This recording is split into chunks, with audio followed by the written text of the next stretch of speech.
ഇടുക്കി വെള്ളിയാമറ്റം പഞ്ചായത്തിൽ സ്കൂൾ കുട്ടികൾക്ക് പ്രഭാത ഭക്ഷണം മുടങ്ങിയതിൽ ജില്ലാ ലീഗൽ സർവീസ് അതോറിറ്റിയുടെ ഇടപെടൽ. സർക്കാർ ഇടപെടൽ ഉണ്ടാകും വരെ സുമനസുകളുടെ സഹായത്തോടെ പദ്ധതി നടപ്പാക്കും. താളം തെറ്റിയ അമൃതം പദ്ധതിയുടെ വാർത്ത മീഡിയ വൺ റിപ്പോർട്ട് ചെയ്തിരുന്നു. Media one impact. വെള്ളിയാമറ്റം പഞ്ചായത്തിലെ ആദിവാസി പിന്നോക്ക മേഖലകളിൽ നിന്നുള്ള 200ഓളം വിദ്യാർത്ഥികളാണ് അമൃതം പദ്ധതിയെ ആശ്രയിച്ചു കഴിഞ്ഞിരുന്നത്. പൂമാല ഗവൺമെന്റ് ട്രൈബൽ സ്കൂളിൽ പ്രഭാത ഭക്ഷണം മുടങ്ങിയിട്ട് 6 മാസം. പൂച്ചപ്ര, നാളിയാനി, കരിപ്പലങ്ങാട് സ്കൂളുകളിലും സാമ്പത്തിക പ്രതിസന്ധി രൂക്ഷമാണ്. തനത് ഫണ്ടിന്റെ ലഭ്യതക്കുറവ് പ്രശ്നം സങ്കീർണമാക്കിയെന്നായിരുന്നു പഞ്ചായത്തിന്റെ വിശദീകരണം. വാർത്ത പുറത്തുവന്നതോടെ ലീഗൽ സർവീസ് അതോറിറ്റി ഇടപെട്ടു. പ്രഭാത ഭക്ഷണത്തിന് ബുദ്ധിമുട്ടുള്ള കുട്ടികൾക്ക് കൊടുക്കാനുള്ള ഒരു പദ്ധതിയാണ് PTA പ്രസിഡന്റിന്റെയും ഹെഡ് മിസ്ട്രസിന്റെയും ട്രൈബൽ ഡിപ്പാർട്ട്മെന്റിന്റെയും ഒക്കെ നേതൃത്വത്തിൽ ആവിഷ്കരിച്ചിട്ടുള്ളത്.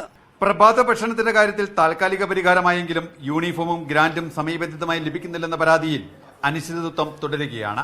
5ാം ക്ലാസ്സിലെ കുറെ കുട്ടികൾക്ക് യൂണിഫോം ഇല്ല. ഇന്നലെ ഞാൻ ഇവരോട് വിളിച്ച് എന്താണെന്ന് ചോദിച്ചപ്പോൾ അവർക്ക് ഫണ്ട് മേടിച്ചില്ല, ടീച്ചർ പൈസ ഇല്ല എന്ന് പറഞ്ഞു. ഇല്ലാന്നുണ്ടെങ്കിൽ നമുക്ക് നിർബന്ധിച്ച് യൂണിഫോം ഇല്ലാണ്ട് സ്കൂളിലേക്ക് വരാൻ പറ്റില്ല എന്നൊരിക്കലും പറയാൻ പറ്റില്ല.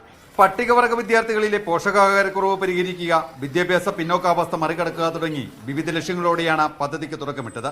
ഉച്ചഭക്ഷണത്തിനും യൂണിഫോമിനും തുക കണ്ടെത്താനുള്ള പെടാപ്പാടിലായിരുന്നു അധ്യാപകരും രക്ഷിതാക്കളും.